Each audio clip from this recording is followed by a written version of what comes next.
Hey, and welcome to Matt and Jess TV. I am Matt Roast with Jessica Bunbun, and this is our True Detective Night Country, Episode 4 preview. You're all in the night country now, Oh everybody. I no. don't know who that sounded like. I don't think that was the guy in the but you know what? That's my version. It's creative expression, everybody. It's pretty good. It's pretty good. Okay, yeah, we'll talk a little bit about, what is this night country really, but like there's some other interesting questions that this preview does raise, including, where are these ice caves? How did Annie's phone end up in the particular spot that it did? Like there's a real mystery about that as well. Yeah, and we're going to be talking a lot about the mining and what's going on because it's very much feeling like it's all kind of connected to that in some kind of way. Who owns this mining company? Who Yeah. who could be behind it? We know that the Tuttles have money in the lab up there. Yeah. You've mentioned before in some of our past videos that maybe they have their hands in the mining as well.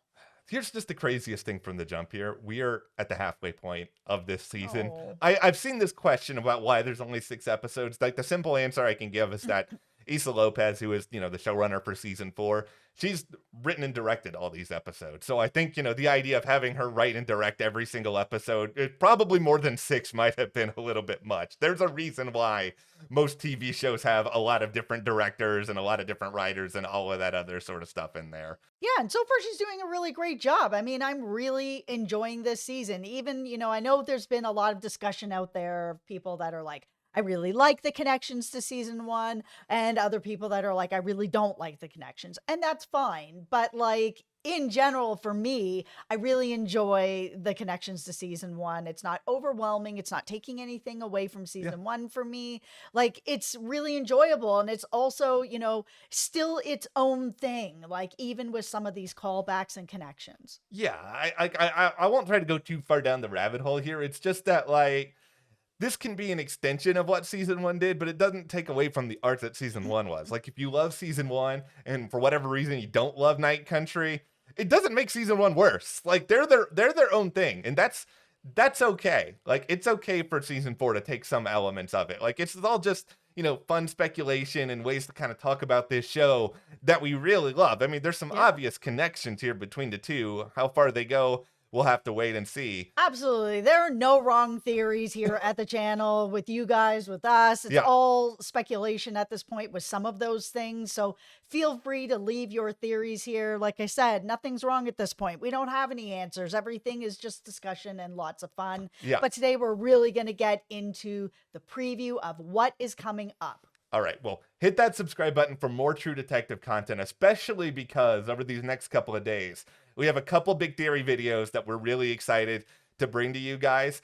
On Wednesday, tomorrow, we're going to talk a little bit about the one-eyed polar bear, which is a big symbol we have seen throughout this season so far. Meanwhile, on Thursday, we're also going to have a video about Twist and Shout, which is a song that I think a lot of us really know and really like, but on this show, it's kind of taken on like a little bit of a different meaning here. Yeah, we have some pretty good theories coming up about these two topics, and we've seen you guys talking about it as well. So hit that subscribe button and don't miss out. Okay, so from the get-go, let's just start off by talking about there's a lot of massive protests that are going on around the mine in this promo. Like this is not like some like jaw-dropping, I can't believe they're doing this, because they have been setting this up for weeks now. We saw Leah at one of the protests on this past episode, some of the tension that's already being formed there between her and Danvers over it. Yeah, and I mean, we even saw Danvers washing her hands, and the water that was coming out was all murky and dark. Yeah, it's putting this show in an interesting position where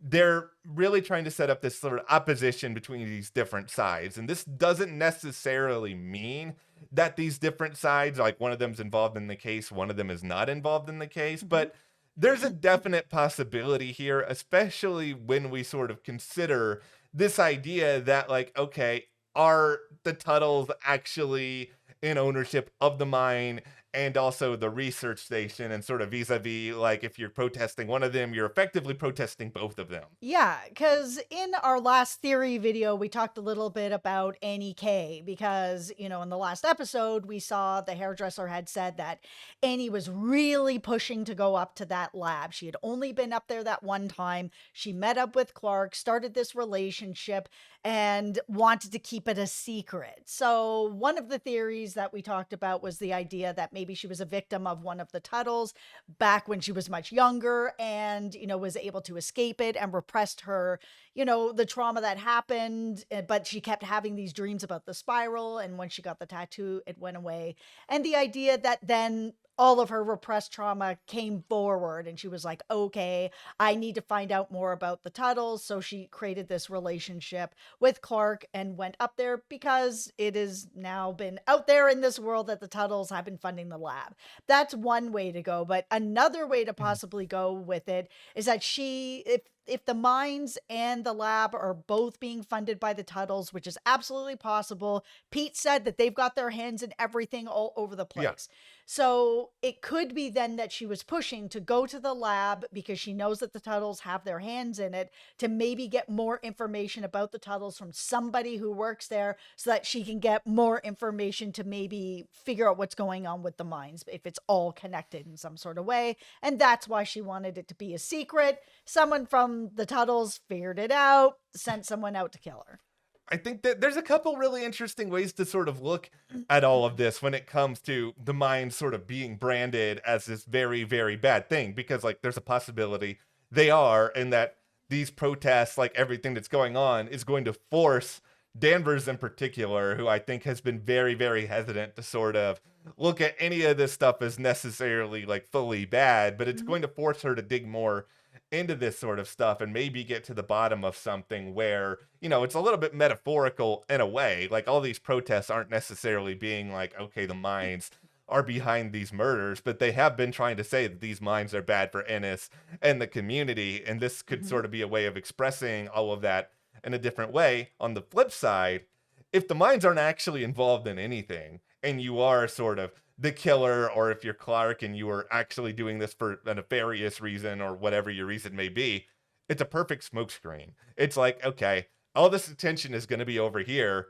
I can then go about my business, flee, do whatever I need to do. And maybe this tiny police force is going to be so focused on this, I'll be able to do whatever I need to do over here. The biggest thing in this promo that really caught my attention was the bare footprints like in the snow Yeah. and sort of the following of them, because we know that all the scientists, when they were found, all their clothes were folded up to the side, nothing on, sort of thing.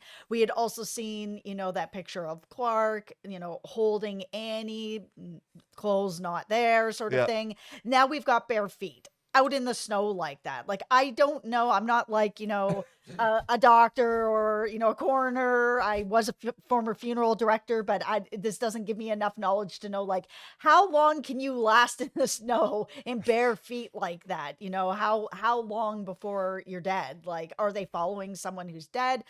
Or someone who is, almost dead? Is it someone who is involved? Is it Clark? I'm really interested in these footprints because the other thing we saw in this promo is that Orange has come back Yeah. again, where, what is Navarro seeing that's true and what isn't she seeing that is not true, that still might be leading her to answers but might be just leading her to nothing?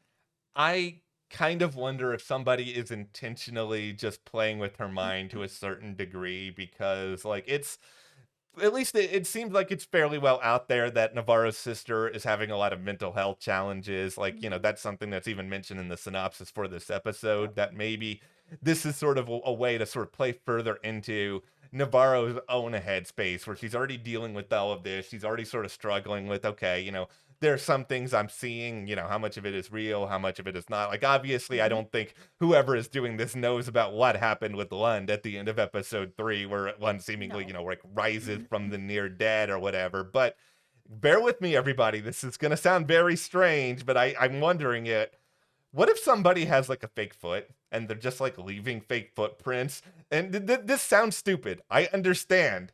But think about this. If you want to get away, you're going to put something like this that's weird. You're not going to try to cover it up. You're not going to do something to try to, like, make sure people don't know where you're going. Like, it seems like it could just be somebody purposefully trying to lead somebody astray and then like cleaning up their real footprints. Yeah, I mean, we did see an arm break off. Could a foot not have broken off and we just haven't got to that part yet? It's possible. Or it could be, like I said, it could be somebody who was trying to get away. Maybe they're frozen. Maybe they're dead. Maybe they're almost dead. It could also just be in, Navarro's mind at this point. Yeah. The things that she's seeing and the things she's not seeing, and she's just not sure kind of what's real, what's happening, everything with the orange. I mean, she's a really unreliable narrator to us because it's kind of like, I don't think she knows everything that she's seeing that's reality and everything that she's seeing that's not.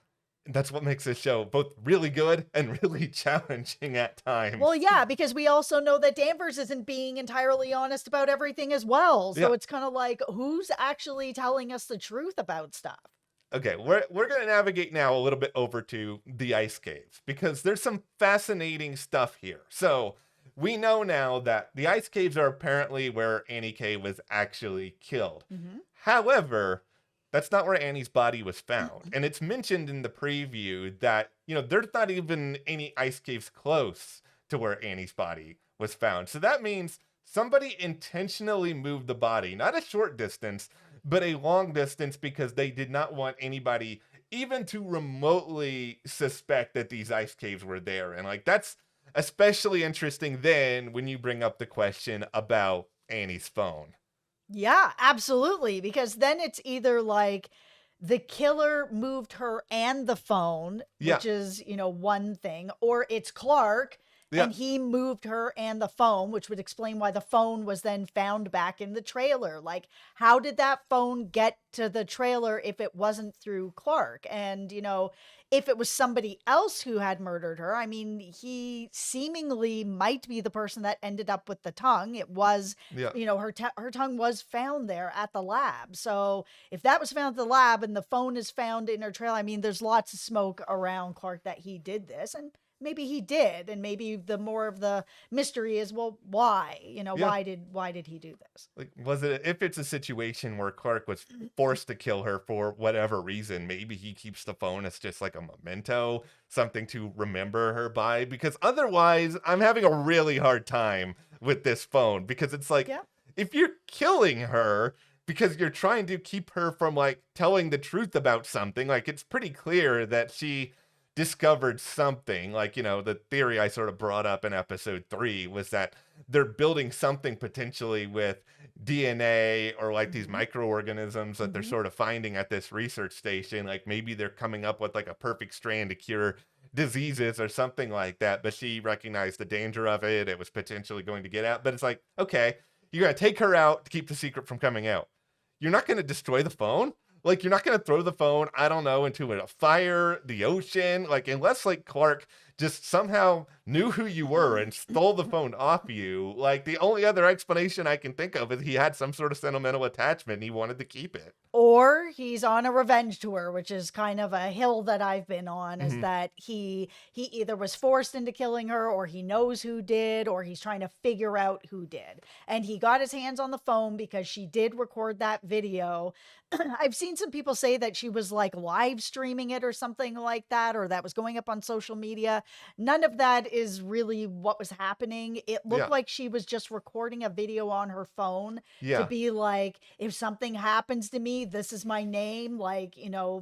It's just so you know what's going on, a last ditch effort to kind of be like, hey, if something happens to me, this guy did it. Kind of like that, to here's my whereabouts, any information I can share.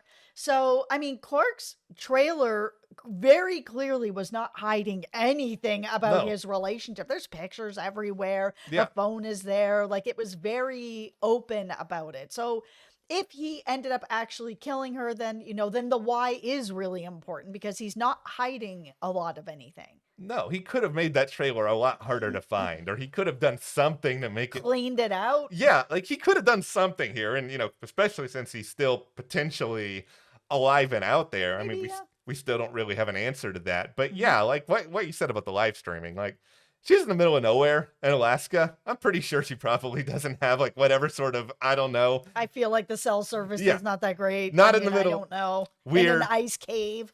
We are not recording this from an ice cave in Alaska. Well, I mean, we're not streaming it either, but I'm just saying we're probably not going to be capable of getting this video up on YouTube in that environment. But all of this stuff I think is really, really important to sort of figuring out what's really going on here. But there's a couple other interesting things still in this preview. We hear that, people are potentially heading to a death trap, and that may just be a reference to, okay, they're heading to the ice caves because, Yeah. you want to find whatever sort of evidence you can, but I don't know how they're going to pinpoint exactly what ice cave exactly, but, that's a problem for a different day. But the Hmm. spirals are everywhere in this promo. Like, you cannot sit here and be like, oh, there's spirals. Like, there are so many connections just in this promo alone. Absolutely. I mean, the spirals are everywhere, and they're, of course, connected to season one as well. They're, of course, connected to the titles and, everything that was going on with them as well. Like, there are very obvious connections. And I'm just going to say, if we get to the end of the season and they're just kind of like, oh, there was actually no real connection to season one, and these were all Easter eggs. We just wanted to mention the titles. I'm gonna be really mad. And Yeah, not because I'm like, oh, I wanted to be right, because I just don't care about that. Like, this is all just about theories yeah, and yeah, yeah. fun and digging into it. It's more that it feels like they're not Easter eggs. Like, Russ's dad, that felt like that could just be an Easter egg to be like, hey, here's a little nod to season one, because season one was like amazing television and he would have been out here. So here's just a little nod.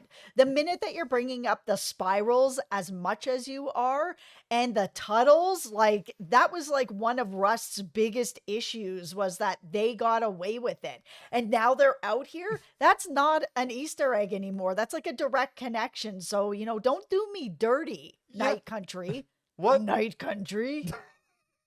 what I'm hoping for Don't do here me dirty. is that, this season does give us resolution, obviously, to what happened to the scientists, and also set the stage for something more with the Tuttles. Like, I know it's a 6 episode show and we're already 3 in. Like, you don't necessarily have to wrap up everything with them, but I think making it so that a season 5 or even a season 6, I mean, we don't know if we're getting more, I'm just assuming here, but if you can do something to sort of pave the way so that we're eventually setting the stage for like a grand takedown of the Tuttles here down the road, I would love that. Like, I would be so into that, because then you're really opening the door for this whole myriad of possibilities that you can kind of bring to the table a little bit later on. I just think if you're being so economical with the amount of episodes that you're doing, every single minute of your show has to matter. And it can't just matter beyond a, like, look how clever we are. It's just like, okay, we already know you're clever. Like, Issa Lopez, you're a brilliant enough writer that you managed to have a hit show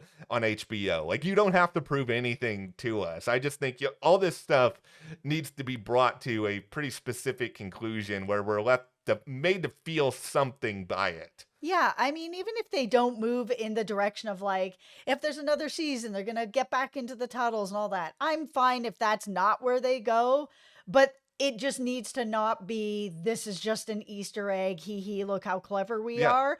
They can even wrap it up to be like, oh, they got away with it again. They're a huge, corporation all over the United States, maybe all over the world at this point, that it's just impossible to deal with it. And that is life. And that is sort of a message that is out there just in life. Like, sometimes you just can't get people. They're too big, they're too powerful. And that was what Rust was really frustrated Yeah. with. I think lots of people in general in real life are kind of frustrated with that if you're a big corporation, you have lots of money, you get away with all kinds of misdeeds and terrible things and whatever. And that might just be the message. It's like, all these years later, people are still fighting this same organization, except now they're even more powerful and they're in even more places. And they got away with it again. Like, it doesn't have to be tied up in a bow like season one wasn't. This is not that type of show. All right. You don't get to leave this show and feel good. I don't? No. Oh, no, I We know what we're yeah, watching. we do. All right. So finally, what is the Night Country? Like, what does it mean that we're all in the Night Country now? Okay, here's sort of my feeling on it right now, is that we're already in a sense of, like, very chilly, dark environment on the show or whatever else. But I think, this show is subtitled Night Country. I don't think it's, just like a random drop that they say those specific words in the show. I think they're leaning towards something pretty specific here. And if we want to do another season 1 parallel, it's kind of like when we see Childress and, we have Martin and Rust going off into, like, the boonies of Louisiana. And there we're kind of isolated from the world. I think the Night Country on the show is like isolation upon isolation. Like I'm talking places where maybe like two people have set foot over the course of a year, places that don't have any jurisdiction, places that people don't really understand. And that's where almost anything can happen beyond explanation. And that's where like this supernatural stuff can really run rampant. So I think it is sort of this idea that, okay, we are descending now into this greater realm of darkness and mystery, kind of like that awesome sort of like old fort that we saw Rust and Marty going through in that Mhm. final pivotal scene. But it's just like, can we still find like an element of light in that darkness? Like, can we get there in a place like Night Country? Yeah, and I mean, maybe this is when things are kicking off, sort of when we're at this point where they are in Alaska, where it's like perpetual night, right? Yeah. Like it's. I think it's all just kind of connected. Okay, so that is our preview for True Detective Night Country, episode 4. Be sure to hit that subscribe button for more True Detective coverage.